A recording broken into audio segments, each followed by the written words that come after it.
जैसा कर्म करोगे वैसा ही फल प्राप्त होगा। ये कहावत हम सब ने बहुत बार अपने जीवन में सुनी होगी, लेकिन क्या सच में आप दिल से मानते हैं कि अच्छे कर्मों का फल अच्छा ही होता है? अंदर से कोई स्पष्ट उत्तर नहीं आ रहा होगा, क्योंकि हम अपने आसपास ऐसे बहुत से लोगों को देखते हैं जो जीवन भर अच्छे कर्म करते रहते हैं, लेकिन इसके बावजूद उन्हें अच्छे फल प्राप्त नहीं हो पाते। एक नौजवान कड़ी मेहनत करता है किसी परीक्षा में पास होने के लिए, लेकिन उस परीक्षा के परिणाम में उसे निराशा ही हाथ लगती है। तो इससे तो यही सिद्ध होता है कि जिन महापुरुषों ने ऐसा कहा है कि अच्छे कर्मों का फल अच्छा ही होता है, या तो वो महापुरुष गलत थे या फिर हम कर्मों का लेखा जोखा समझ ही नहीं पाते। पर चिंता मत करिए, क्योंकि आज की कहानी सुनने के बाद कर्मों के बारे में आपकी सोच, आपकी दृष्टि एकदम स्पष्ट हो जाएगी।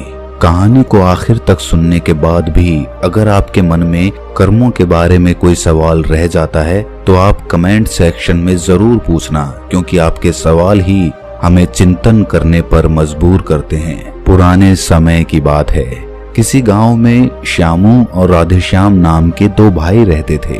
पूरा गांव जानता था कि वो कहने को भाई थे, लेकिन भाई जैसा प्रेम उन दोनों में नहीं था। श्यामू बड़ा था और राधेश्याम से वो बहुत तेज और चालाक था। उसने राधेश्याम के हिस्से में आने वाली खेतीबाड़ी की जमीन भी खुद हड़प ली थी। इसीलिए राधेश्याम के परिवार को बड़े ही कष्ट के दिन झेलने पड़ रहे थे। राधेश्याम की पत्नी अक्सर बीमार रहा करती थी और उसके पास उसके इलाज तक के पैसे नहीं थे। लेकिन अपने भाई से विपरीत राधेश्याम बड़े ही शीतल स्वभाव का इंसान था।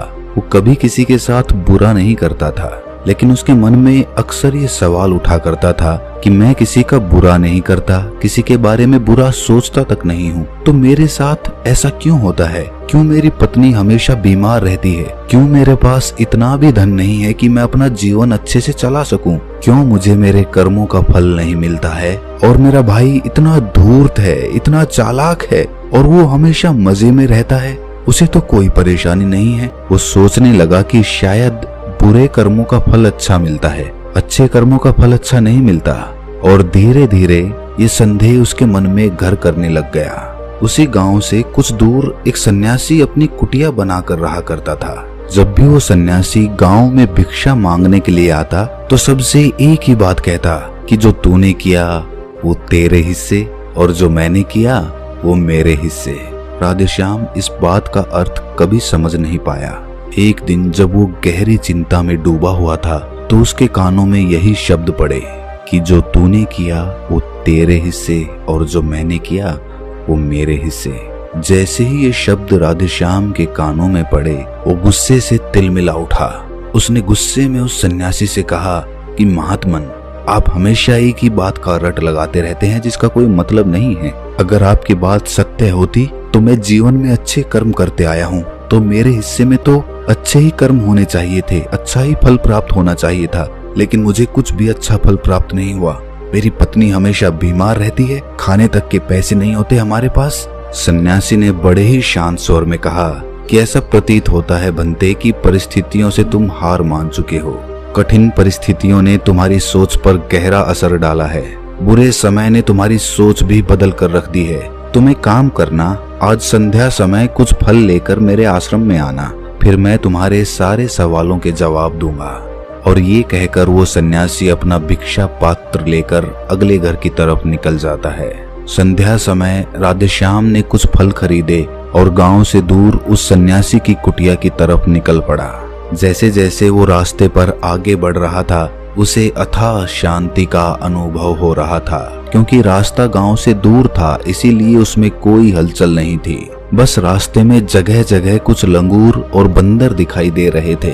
राधेश्याम के मन में आया कि वो कुछ फल उन बंदरों और उन लंगूरों को खिला दे, लेकिन फिर उसने सोचा कि अगर मैं फल लेकर सन्यासी के पास नहीं गया तो मेरे सवालों के जवाब मुझे नहीं मिलेंगे। इसीलिए बंदरों से वो फल बचाता हुआ उस सन्यासी की कुटिया तक पहुंचा। जैसे ही राधेश्याम उस कुटिया में पहुंचा, वैसे ही सन्यासी बोल पड़ा, अगर मन में था तो ये फल खिला क्यों नहीं दिए बंदरों को? ये सुनकर राधेश्याम आश्चर्यचकित रह गया। सन्यासी को कैसे पता चला कि उसके मन में बंदरों को फल खिलाने की इच्छा उठी थी। उसने पूछा कि महात्मन, आपको कैसे पता कि मैं बंदरों को फल खिलाना चाहता था? सन्यासी ने बड़े ही शांत स्वर में कहा कि जरूरी ये नहीं है कि मुझे कैसे पता चला, हम तो सन्यासी हैं, सबके मन की बात पढ़ लेते हैं। जरूरी ये बात समझना है कि जिस तरह एक बछड़ा हजारों गायों के बीच अपनी माँ को ढूंढ लेता है, उसी प्रकार कर्म अपने कर्ता को ढूंढ ही लेता है। ये कर्म मेरे हाथों ही होना लिखा था। और ये कहकर सन्यासी ने उसके हाथ से फल लिए और बंदरों को खिलाना शुरू कर दिए। राधेश्याम इस बात का मतलब समझ नहीं पाया, इसीलिए उसने उस सन्यासी से सवाल किया कि महात्मन, मैं आपकी बात का आशय समझ नहीं पाया, कृपया करके मुझ अज्ञानी को इसका मतलब समझाने की अनुकंपा करें।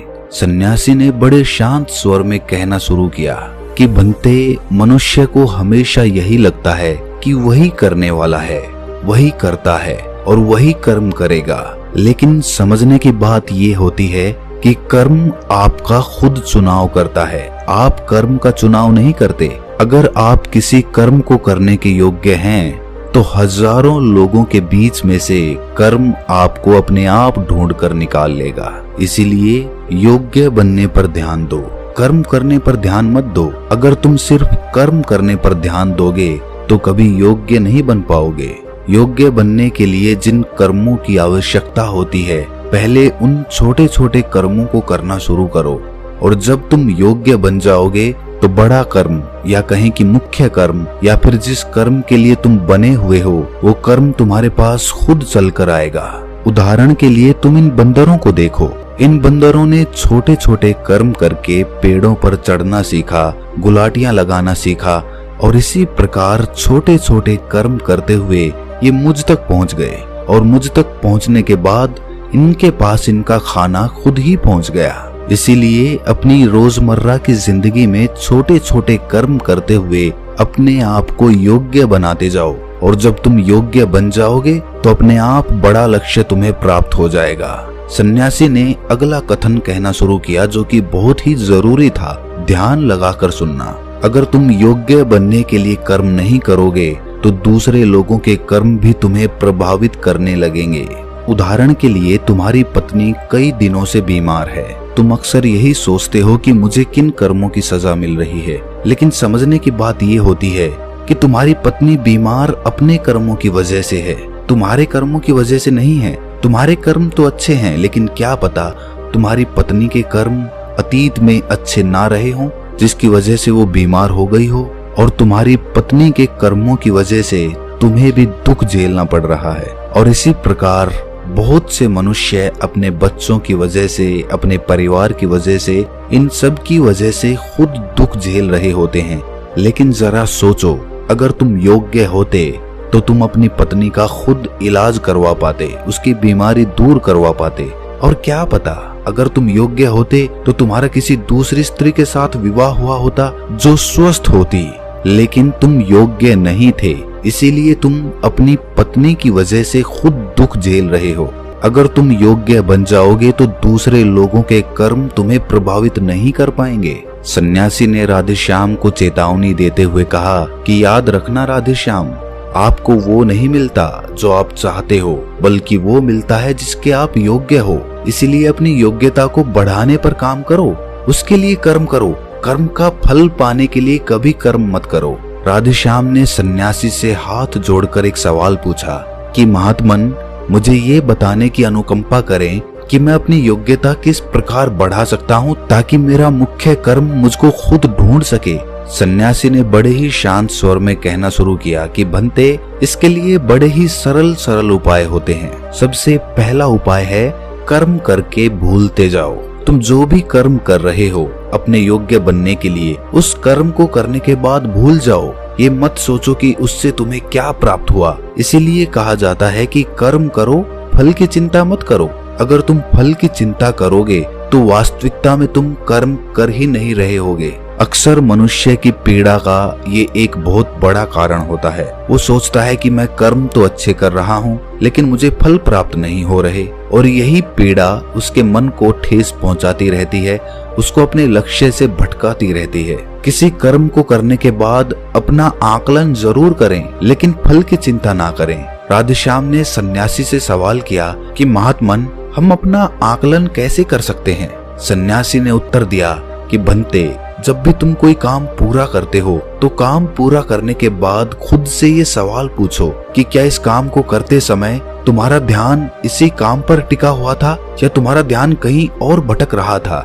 इस तरह तुम खुद का आकलन कर पाओगे कि तुम कितने ध्यान के साथ उस काम को कर रहे थे, और जितने ध्यान से तुम किसी कर्म को करोगे उतनी ही तुम्हारी योग्यता बढ़ती जाएगी। और अगर तुम यूं ही बस पूरा करने के लिए किसी कर्म को करते रहोगे तो उस कर्म से तुम कभी भी योग्य नहीं बन पाओगे। वो कर्म तो पूरा हो जाएगा लेकिन उसका फल तुम्हें प्राप्त नहीं होगा। इसीलिए अपना आकलन इस प्रकार करो कि तुम्हारा ध्यान वहां पर टिका हुआ था या नहीं था, या तुम्हारे विचार तुम्हें कहीं भटका ले गए थे। और कोशिश करो कि तुम्हारे विचार अगली बार जब तुम ये कर्म करो तो उसी कर्म पर टिके रहें, इधर उधर दूसरी बातों में भटके ना। राधेश्याम ने इस पर एक सवाल पूछा कि महात्मन, जब भी हम कोई कर्म करते हैं तो हमारा मन विचारों से ग्रस्त हो जाता है, वो तरह तरह की बातें सोचने लगता है, तो हम किस तरह अपने मन को एक ही कर्म पर टिका कर रख सकते हैं? इसके लिए कोई उपाय बताएं। सन्यासी ने इसका उत्तर देते हुए कहना शुरू किया